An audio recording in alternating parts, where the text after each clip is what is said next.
This conference will now be recorded.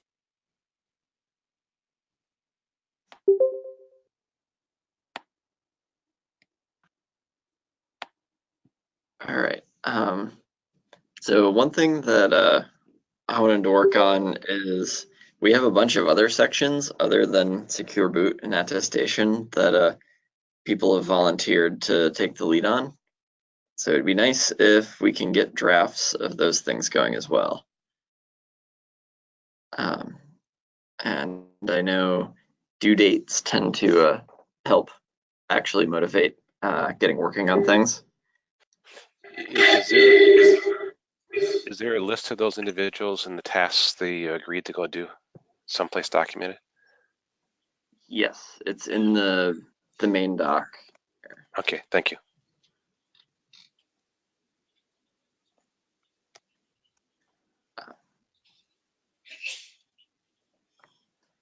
Here, I'll head to the wiki and Yeah, I'm going there now. So display it.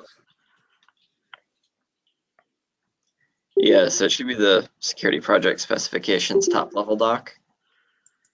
And we had some stakeholders, and the people in bold were the ones who volunteered to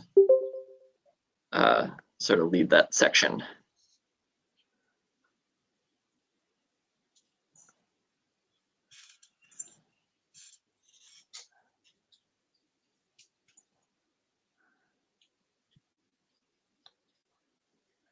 Are you sharing your screen or no? Not yet. Now I am.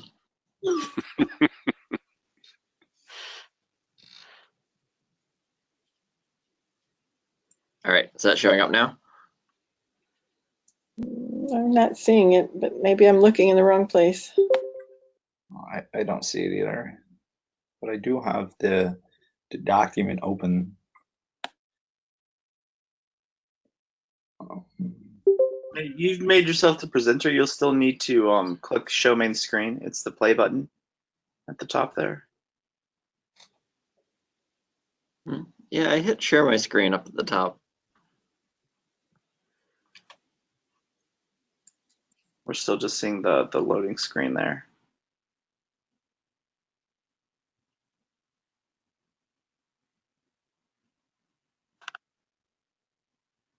There we go.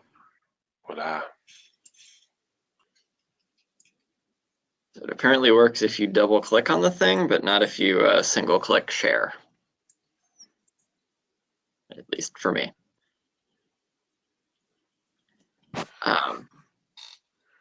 So anyway, so Brian has been working on Secure Boot. We've already worked through a lot of the common security threats.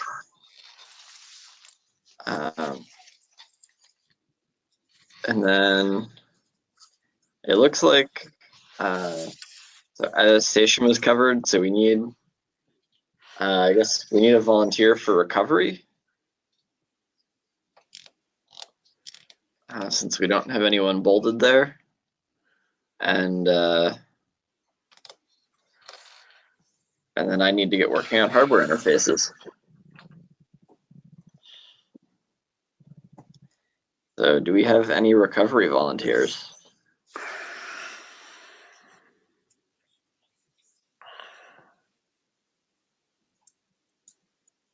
This is Adrian. I can throw my hat in there.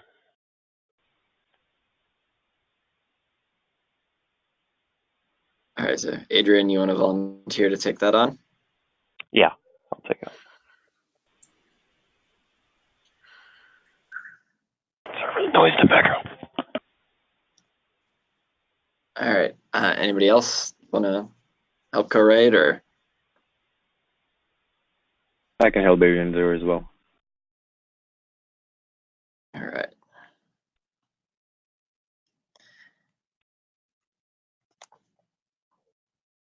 All right. So do you want a deadline for working on this, or just sort of do it the same way we have with attestation and secure boot, where you sort of start writing and start sharing at the same time? Or would you rather have something sort of mostly completed before sharing? I think an iterative process here will probably be best.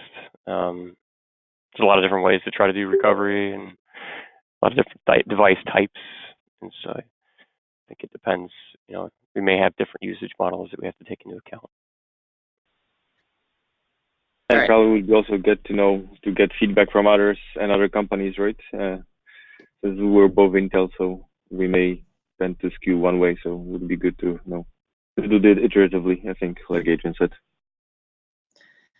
All right, sounds good. So the recovery notes link in this doc you should have edit access to it. So if you want to start writing there, you can. For topics like recovery, I mean, so are we saying, is the scope of that like say that you have a device, you know, say it's a NIC card and its firmware gets corrupted, how does it recover versus the system as a whole? Is it including all of that, or is it focused on, say, device recovery or something? Or is it an open question at this point? I guess it's an open question at this point. Okay. Yeah, I would think that If- we would want to cover both, but we can probably Okay. stage it. If every individual device in your system can recover itself, then it's sort of the system is recovered. So one seems kind of like a superset of the other.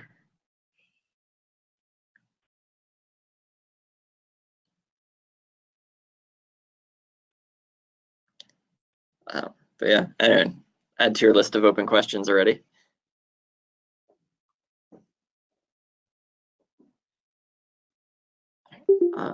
And then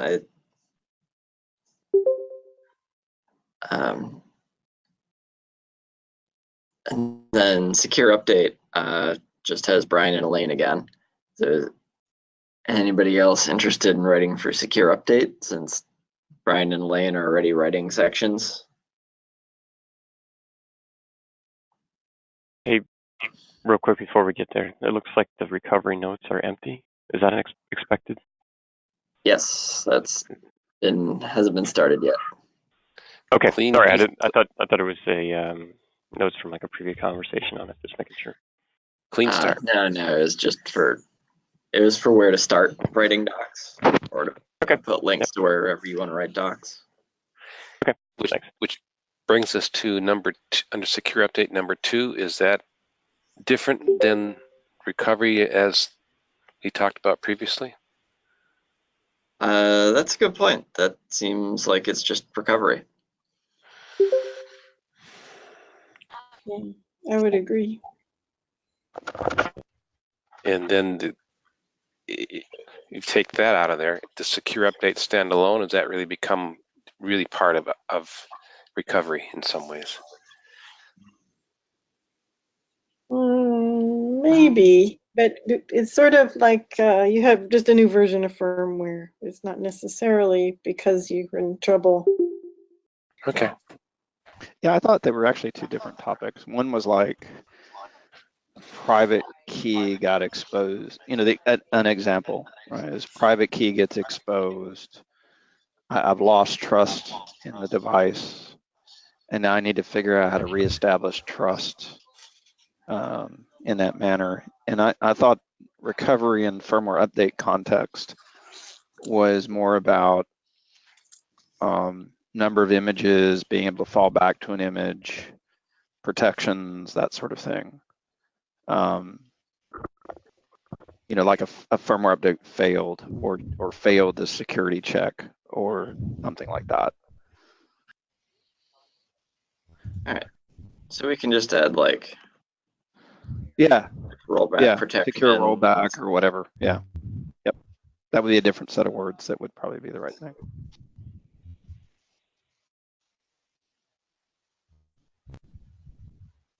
So actually, I'm working on a spec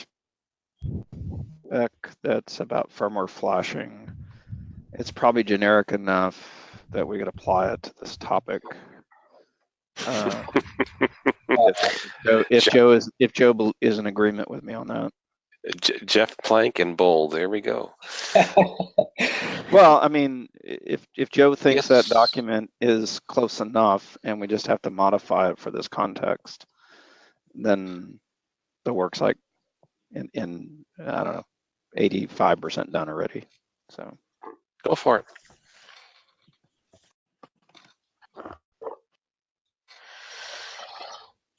You want to be the one in bold?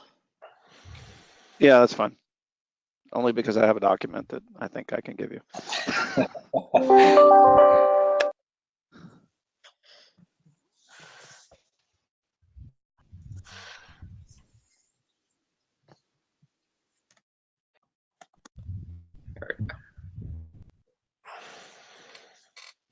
All right.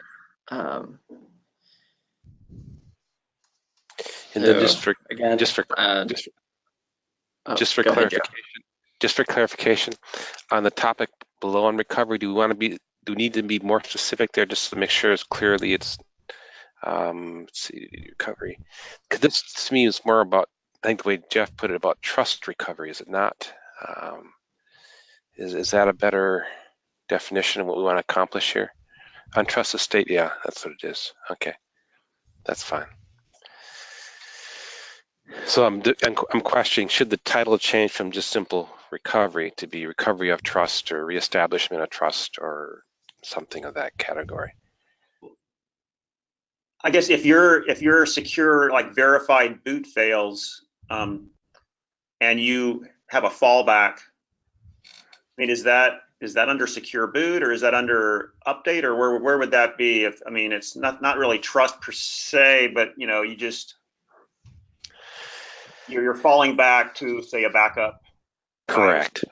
It's a very reasonable question. I think in the conversation Jeff had, the section recovery here was more about if trust is truly lost, right? Meaning if the keys escape or whatnot, how do you get your system back to be trustworthy again?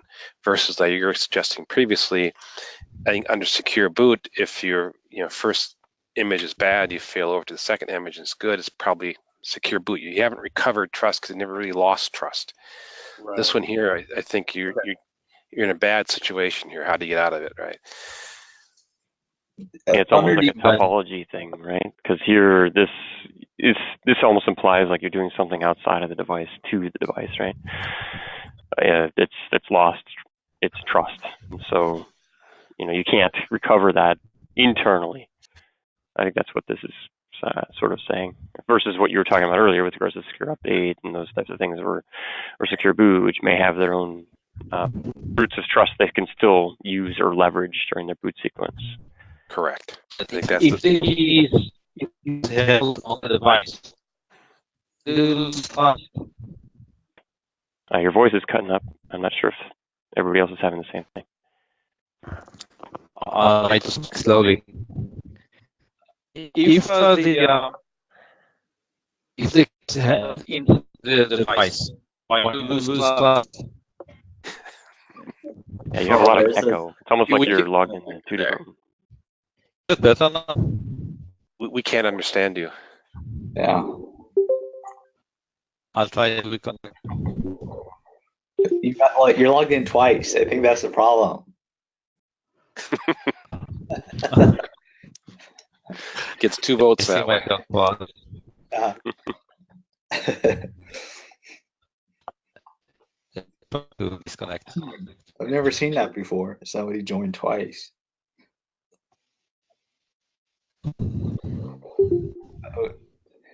So bullet number 2 implies the recovery from breaking or bringing the image forward underneath the recovery of trust.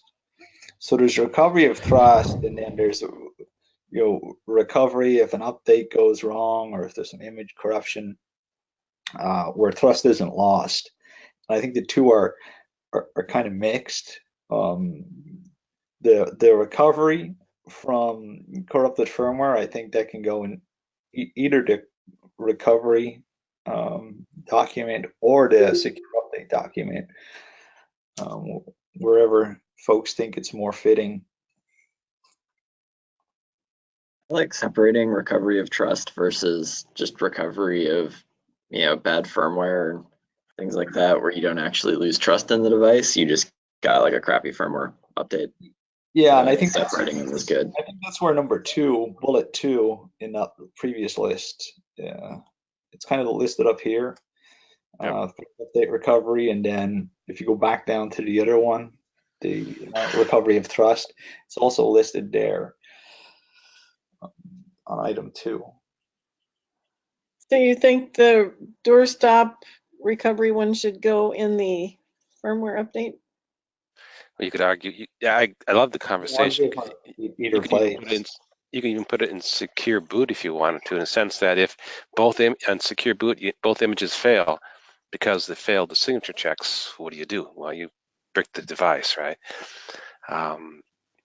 Maybe it should link back to secure update somehow, or maybe back into recovery of trust. I don't know, but it's good questions. Yeah. I think put where would I put it? Well, if you've been bricked, then you don't have any trust in the device anymore, do you? You can. I mean, if both images failed signature check, do you still trust your root of trust? Yeah, I you think could. the answer is yes. Yeah, Right? you could. Yeah, you could. Maybe your keys are fine, but your images are messed up. Yeah. So I think this. So we kind of refined what recovery here was to specifically to trust. So I think the point is 2A probably, or section 2 probably needs to move out, right? I think it's a fair thing. And then maybe address it in secure boot or a secure update and secure both possibly. They could cross-link. Yes, I mean, the secure boot definition should at least address what happens if a signature check fails. I mean, at least either point to something else or, but it should at least be mentioned there. Yeah. I think that's where you'd have like a flow chart or something, right? You'd say, okay, I have a failure, and then I fall into the recovery state, right? And there's where you get your ability to do, you can point back again, right, to your authenticated update or whatever, to be able to pull new images down or something. But really that state's going to be something that's in some way, shape, or form either immutable or guaranteed, known to be good firmware or something like that. That'd be a requirement of the recovery state. Yep.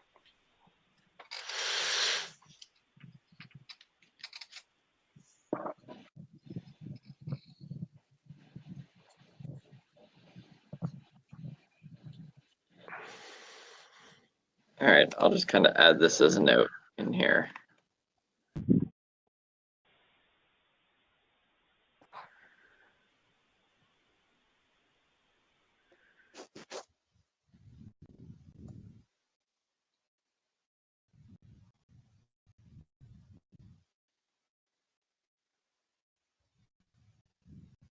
All right. Is that all we have for sort of our sections? So what are the conditions for recovery? Does it mandate physical access, like what mentioned in the Nest secure boot?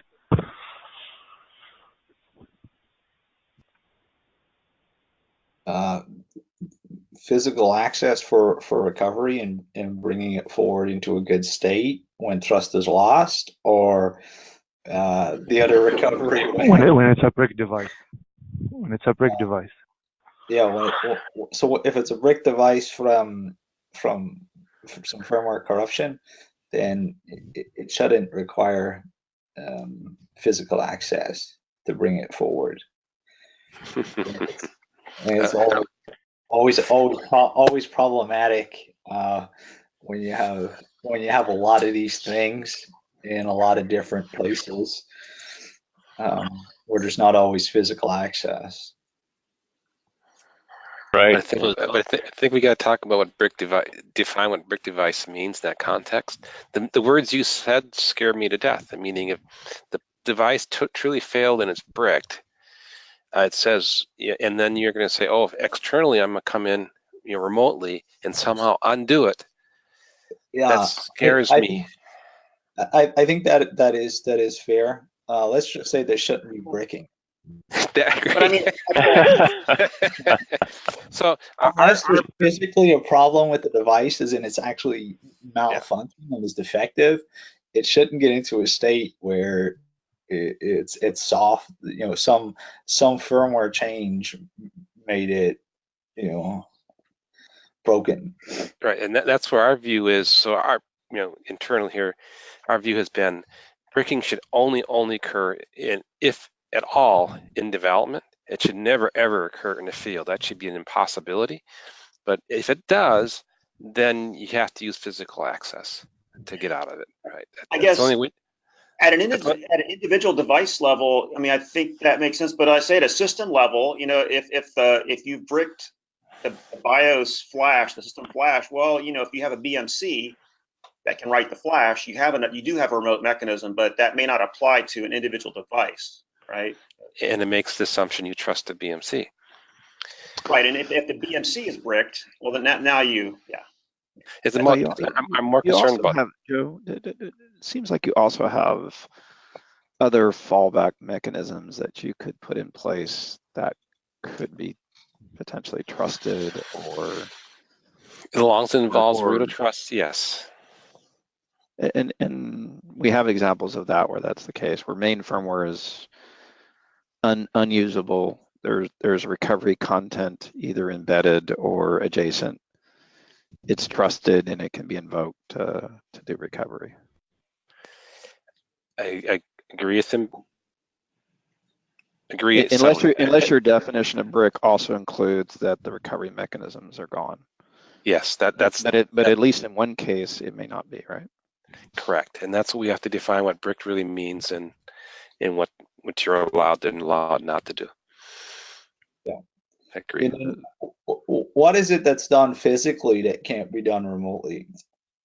What's done physically that can't be done remotely? I think Joe's point is that okay, if you put a mode in, and I'm maybe speaking for you, Joe, if you put a mode in that allows you to do this recovery, then how do you keep it from being used in a nefarious fashion, right?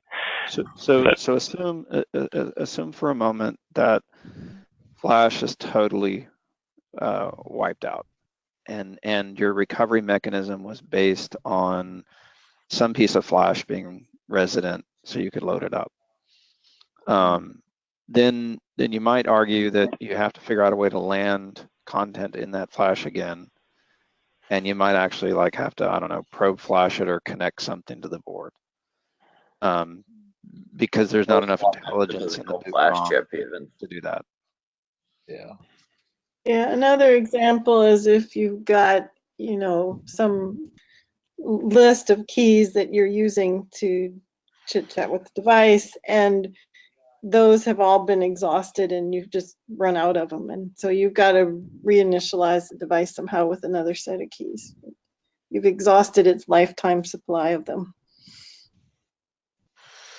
Yeah, I think we mixed two things together. There is, we can put a remote mechanism in, and as long as that's your root of trust validates that remote mechanism, and it can't. Then in theory we can use it. I just get very nervous quickly if all normal behaviors fail, and then we do the remote. To me, remote from an end device is a scary thing because it's a world that I have little control of. That's the only fear. Why is that? Is the device does secure boot and it has its attestation built in, what network over the recovery interfaces too?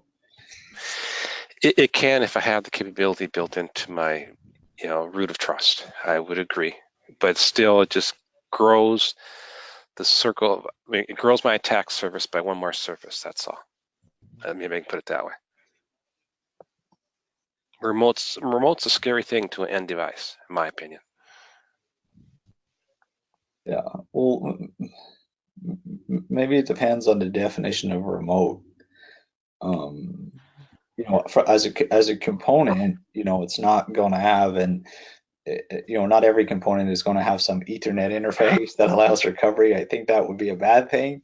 But if it fails to boot from flash and then it falls over to another interface, if it exhausts its flash boots, maybe it goes to the UART recovery or an I2C recovery or some other recovery means.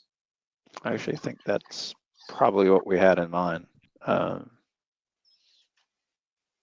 Yes, yes. Continue. We will So obviously we'll do a form of remote. I will be in the position of let's constrain it as tightly as we can. That's all.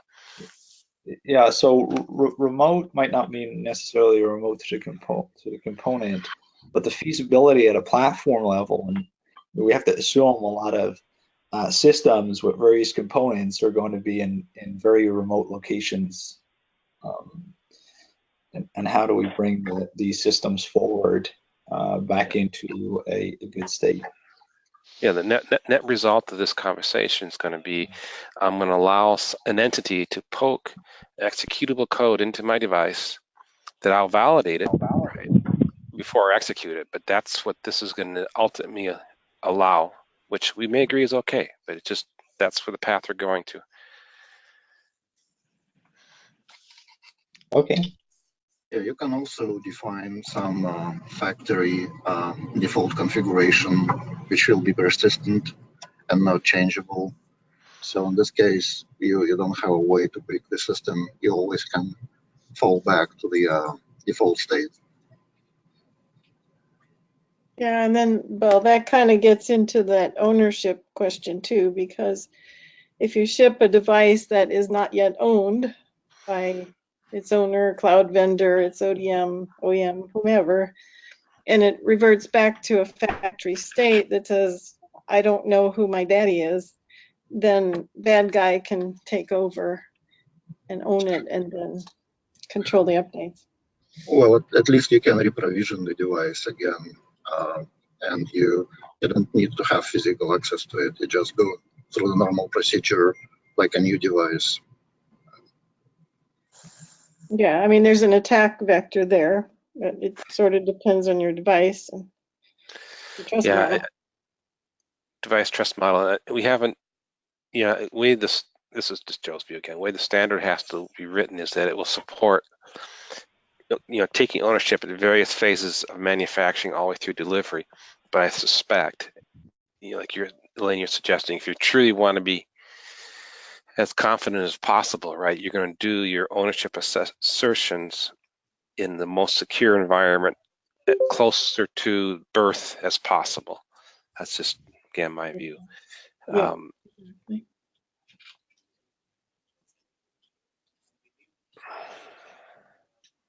We have crypto adapters, for example, that are have tamper protection and so forth. And if they become tampered, they are literally doorstops. We just will not. We won't resurrect them. Period. Sure, because in case you feel a security bundle, it's like opening a secure device and something to silicon in that sense. Yuval, I got about a third of that. You've all still very poor, hard hearing you. So it's not one of my good connections. What I said is that when you violate the security bundle of the device, you can't do it anymore. So if there's tamper protection on the server level, well, it's the equivalent of opening a package of secure device and manipulating the silicon. So you can't. You're still breaking up a whole lot, Yuval. Yeah. Try to do that.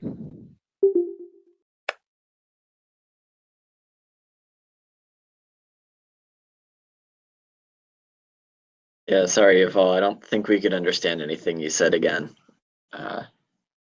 Sounded really interesting, but it was very cryptic.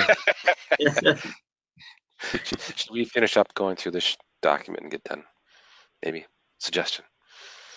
Yeah, sounds good. Board. So any other changes that we should make to this, or does it look good for now and we'll change it later when we find out what we need to move around again? I'd like to see that. I'd like to see some people start writing and contributing, then we can remodify this as the contributions come in. Agreed. All right, sounds good. Do we want to have dates for when, when we should start presenting some of the new sections? I think the answer is yes. I have a bigger question which applies directly, which is what's our overall time frame target for this? Are we shooting like a year from now to have it all done? 2 years?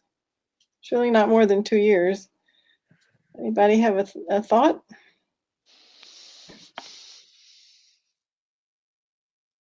I mean, faster is good. Not have an exact date.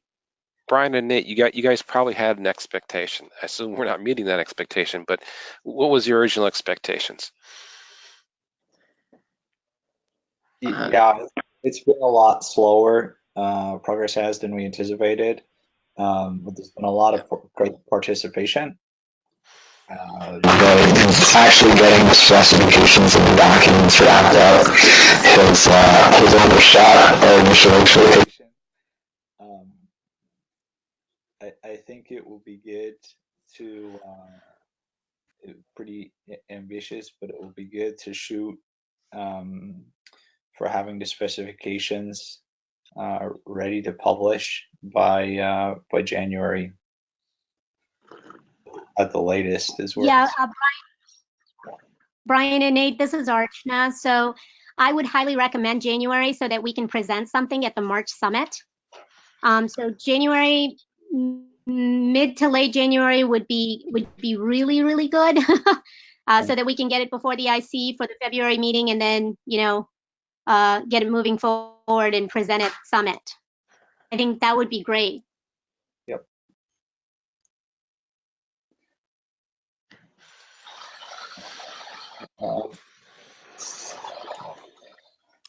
Yeah, I mean, that actually would match what sort of my initial hope was that it would be about a year, and we started, I think, in February of last year or this year.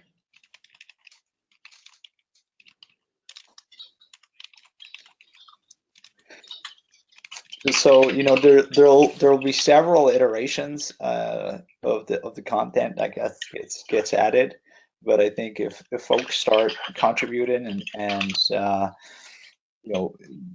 putting in some content into the various documents, every week we can go through and review different documents and start to cycle through them.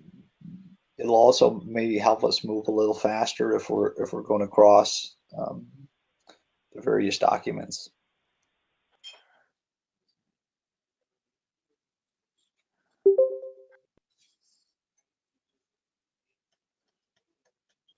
Does that answer your question, Joe? I'm happy, yes. Thank you. Can you hear me now, finally? Still pretty rough here. Yuval, you may want to try texting. I'm sorry, but not today. Just a bad line.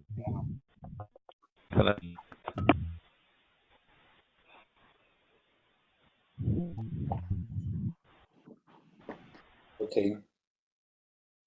So Nate, have we got all the sections assigned, or is there any section that's unassigned? We now have all the sections assigned, it looks like. Okay. And let's just double check that that's true. Yes.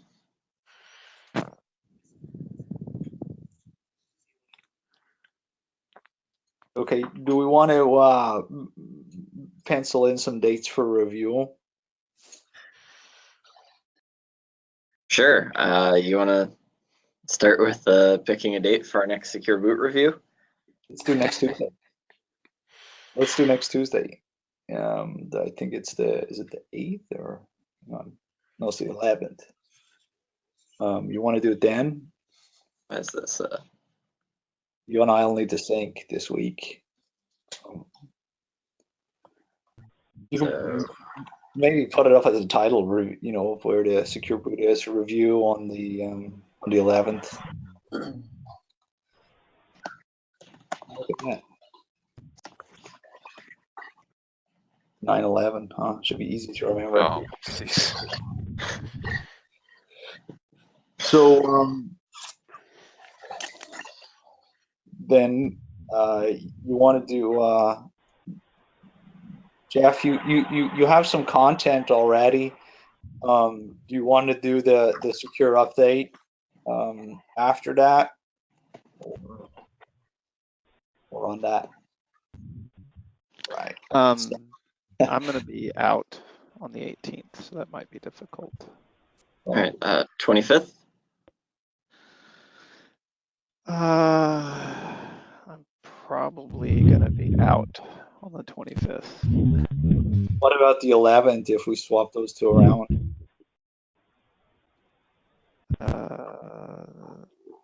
I could upload my content and we could discuss it on the 11th. Okay. I think it's a great idea. All right. So we'll bump Brian to the 18th. Okay. And then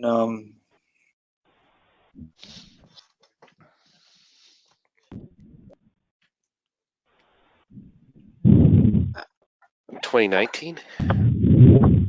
Oh, we're punting that one. Trying to give myself an extra year. Take the pen away there, man.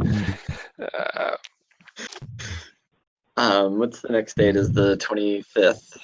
Yeah.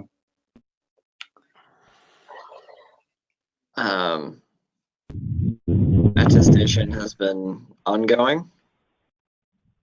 Yeah. Yeah, but I need at least 30 minutes with questions because I'm stuck again. Oh, do you want to? Do you want to do that today? Like, are you in a place where we can try to do that in the last 15 minutes, if possible? Yeah, we could give it a go. Yes. All right. So then recovery of trust will be whatever's after the 25th, which is the 2nd. Does that work? I think that looks good. Not sure about you, Wojtek. Sure, yeah, we can shoot for that. Okay.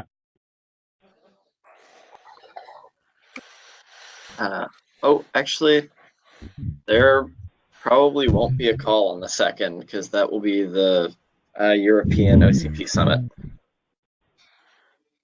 Good point. So Ninth maybe it is. the 9th.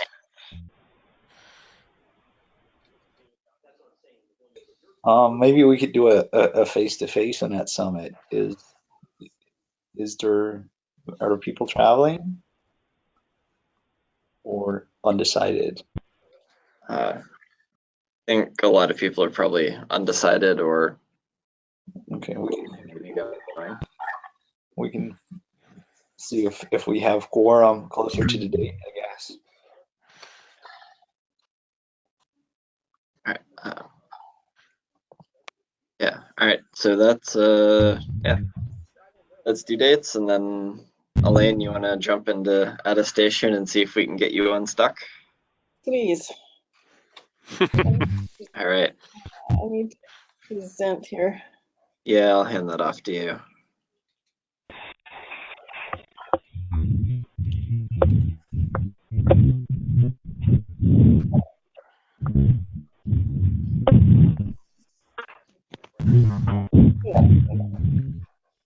There you go. Firefox.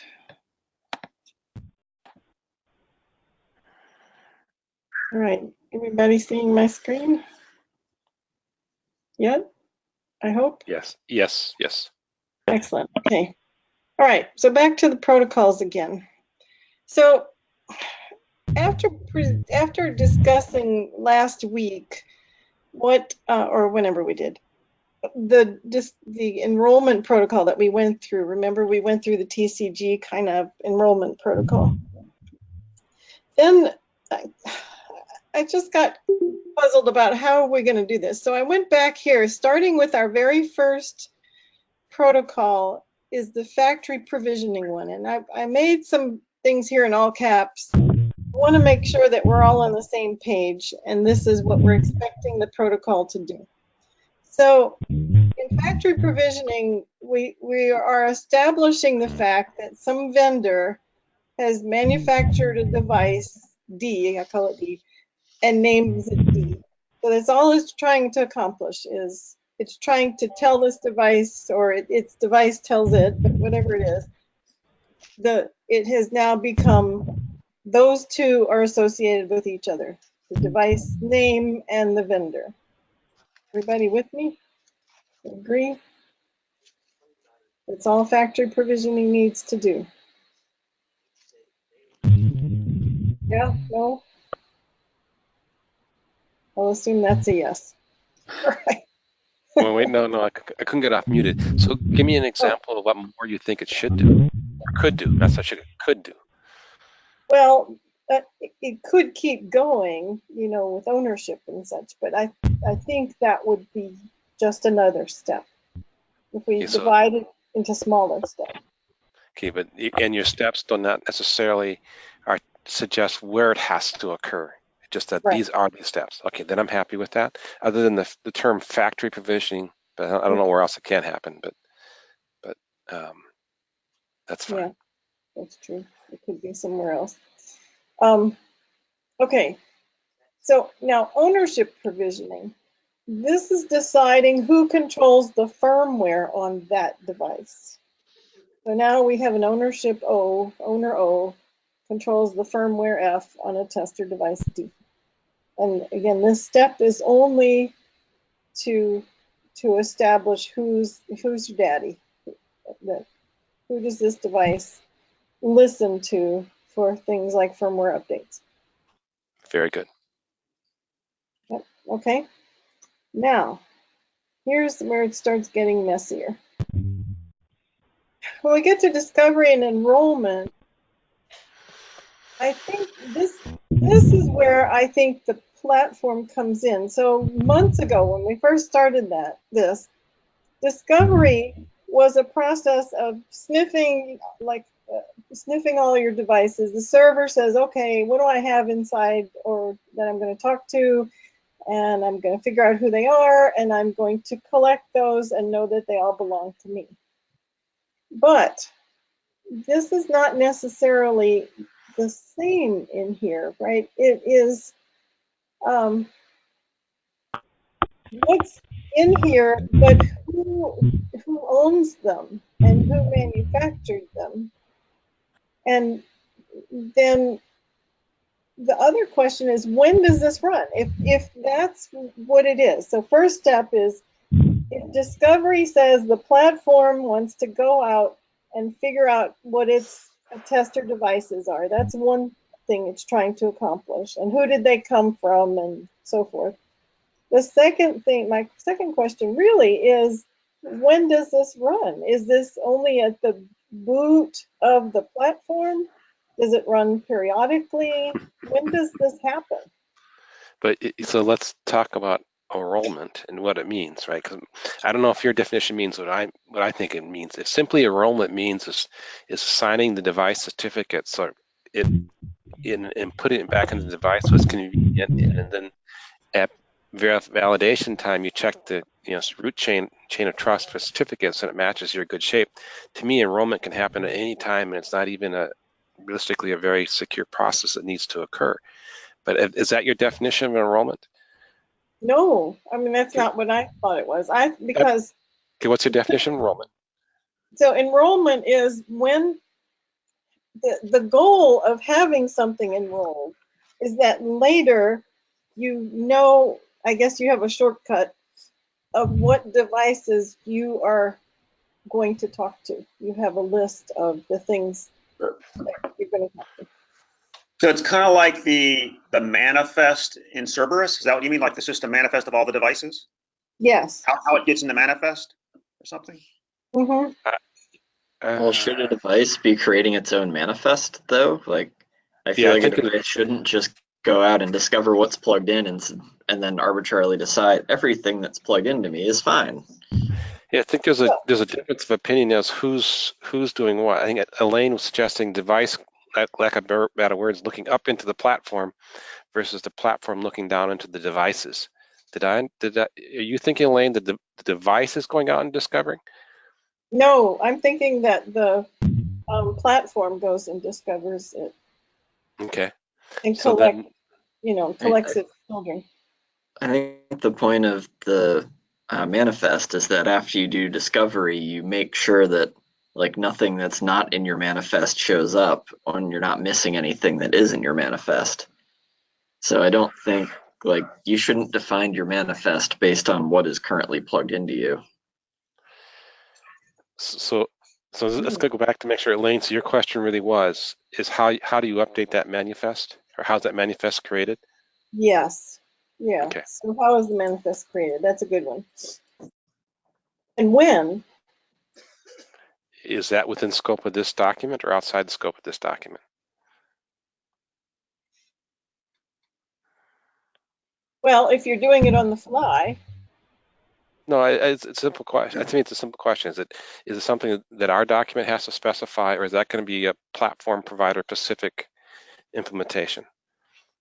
Oh, I see. So you're suggesting that if this manifest is created externally or outside of the scope of this, then Correct. The only purpose of this protocol is to check off what's in the manifest. That's where I'm heading, yes, but I don't know if the team is aligned to that or not. I agree. Like, I think the manifest should be created by whoever like designs the system and knows what should be there. Okay, so we're not going to standardize the system side of this. Is that right? We're saying we're standardizing the device side, and then at the system level, different systems can do it different ways, or there's flexibility there. We're not going to standardize what the manifest format is and stuff like that, right? That's where I would like to see us go, but I'm a device guy, so I'm biased that way tremendously. I don't know what the platform people would like to do. I mean, the platform people would love to have a standardized manifest, I think, so that all devices respond in the same way and you don't have to write unique code for every device you're plugging in. But I think we said two different things there. I think, yes, the communication we agree should be standard so that you get the same information from all the devices in the same format, which is perfectly fine. Now, what the platform does with that information, that's the fundamental question here. Do we specify what the platform does with that information, or does the platform want the flexibility to do whatever it wants to do with that information? I think what the platform does with that information is a matter of policy, so we shouldn't define that. Okay, so I think we're in agreement. What we send up in the format of what we send or gets read from the end device should be specified. I think I'm very comfortable with that. Yes, that sounds good to me too. I wonder if we're not overcomplifying things a little bit with the enrollment and discovery, though. I wonder if that could be slightly easier. Some less steps there, and simply pretty much everyone in their data center, they're going through staging where they get the hardware, and it's not like they just plug it into production, right? They need to prepare it and everything. And at this stage, it should be fairly easy to essentially provision whatever you want in the devices, and then in your production, your root of trust just verifies that stuff, right? I wonder, for example, that the TCG algorithm that we reviewed, that we looked at last week, that seemed awfully too complicated to. I think they work with whatever they had in the devices when they created it. No, I think that going forward, the devices are going to be a little bit smarter with their own roots of trust, and I think all of that can be simplified a little bit. Right. So if we take the assumption, I guess some platforms might be loosey-goosey and say, I'll take anything that's inside here. Whatever it says, I just want to collect what I have. The others may have a manifest and they'll check the boxes as the devices present themselves. But we don't care what the platform does with them. We just want to make sure that the device and the platform know how to talk to each other at this stage. That's what I believe. Yes, I agree. Okay. And do we agree that the platform may not yet know what it has? There's the potential of unknown devices that present themselves? Why does the standards care? Why does the spec care? Because I think there's a risk. I mean, there's always a possibility that you have unknown devices, and that's potentially a security issue, right? So you need to deal with that. So that's part of the policy of after discovery, though. Correct. That's my view. Do with those devices, as long as they present themselves in the correct format, we don't care what the system does with them. The system has to decide what to do, and that's out of scope of this doc. But in a protocol, you need to know that may happen. So you have to. I mean, it's out of scope of this doc, but you at least need to say that it's dealt with elsewhere, right? Or it's not dealt with. That's fine. Yeah, that's fair. Okay. Yeah, it's out of scope. All right. One other thing that's worth sort of discussing, and it kind of falls into maybe the same bucket, is hot plug events. Yeah. It's kind of like a discovery or unknown device thing. Well, let's maybe ask a fundamental question. In a truly secure platform, are you going to allow hot plugging? How are you going to prevent it? You're going to prevent PCIe hot plug? You're going to disable it at the controller? You could. It's just a philosophy question. You could, right? You build a platform, you can stop it. Yeah.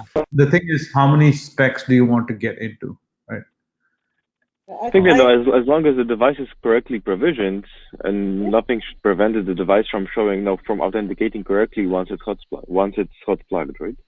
The only, which is true, it just the complexity to the platform, right? So your verifier, right, will have to get asynchronous events, that has to go out and re-verify, and all that kind of good stuff. Is that what we want to do? Yeah, you could make the argument that if the hot plug event occurs, then the attestation chain is broken, right? Without actually disabling it in the controller. You just say that point forward, the platform, whatever attestation controller extends some hot plug event to its PCR, and when you as the external system look at that, you're going to say this system has a new device in it, so I don't trust it anymore. Right. So that's an easy way to deal with the problem. I think. It's easy to say, but we just said that on a platform that all hot plug events create an asynchronous event to the verifier, whether it's PCR or whatever, right? But that all has to come together someplace, which that's not simple. What do you mean? I mean, the verifier, all the verifier needs to do is break its measurement chain, right? If it knew a hot plug event occurred. Yeah, it needs to get the notification for the hot plug.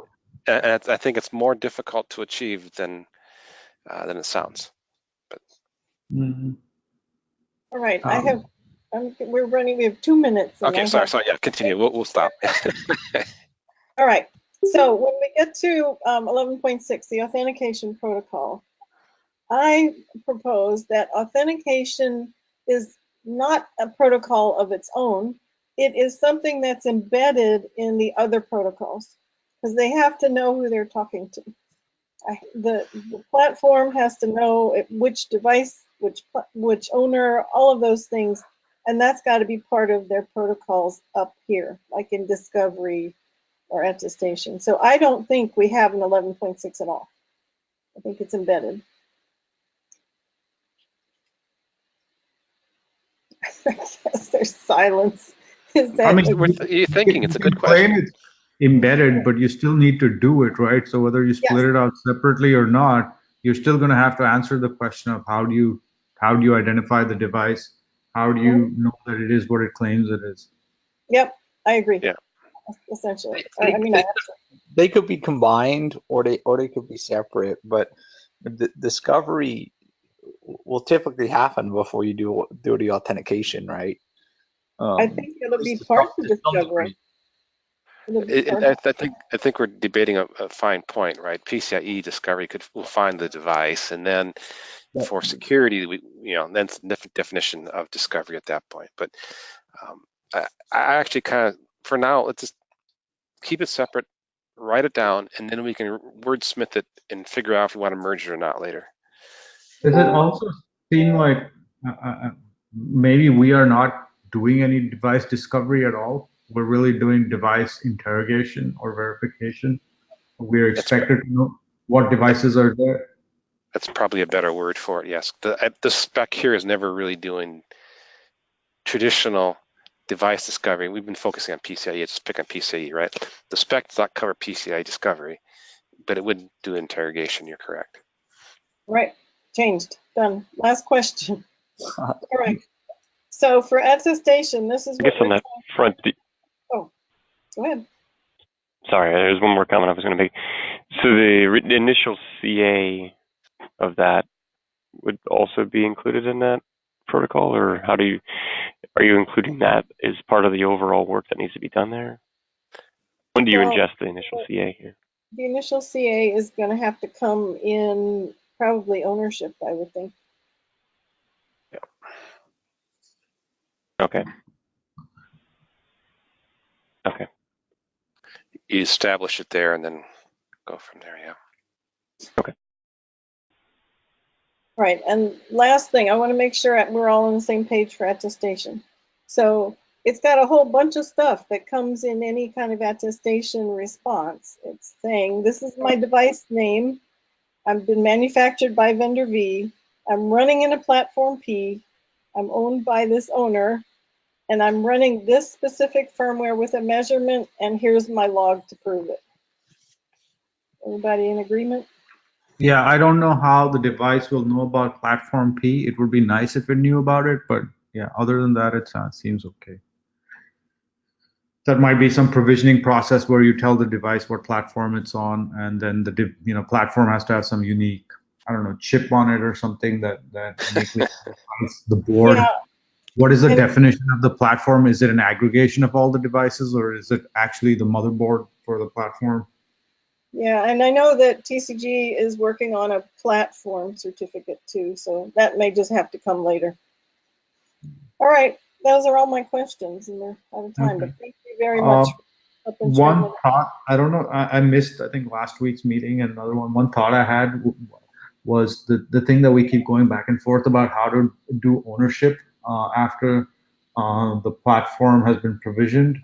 I was thinking that can also be done with multiple fuse slots one way, which is that the previous owner puts in the public key of the new owner, and only the latest public key is used for firmware signature verification. Or it could be a hash chain kind of thing, though I don't know how you can create some kind of storage that's both updatable but at the same time not clearable, because you don't want somebody to be able to reset it. But anyway, I just wanted to throw that out there. Yeah, on the ownership part, I wanted to show some idea that we have, but maybe next week. Yeah, one of the challenges for us, I think, is distinguish between what behaviors we want versus the implementations. I love the conversation about fuses and that type of stuff, but when we write the spec, it needs to be up leveled a little bit that says, hey, this is the behaviors we want, and yeah, how. I think that's fine, Joe, but we also need to know whether it's implementable, right? I can say I want this behavior, Yes, and the hardware guy can come back and say that doesn't exist. So no, I agree. I think for us, for a conversation and then showing examples, the fuses and the hardware implementation is great. Just as we write it, we just gotta be careful that we don't write, fuses into the spec. Yeah, totally agree. All right, thanks everybody. All righty.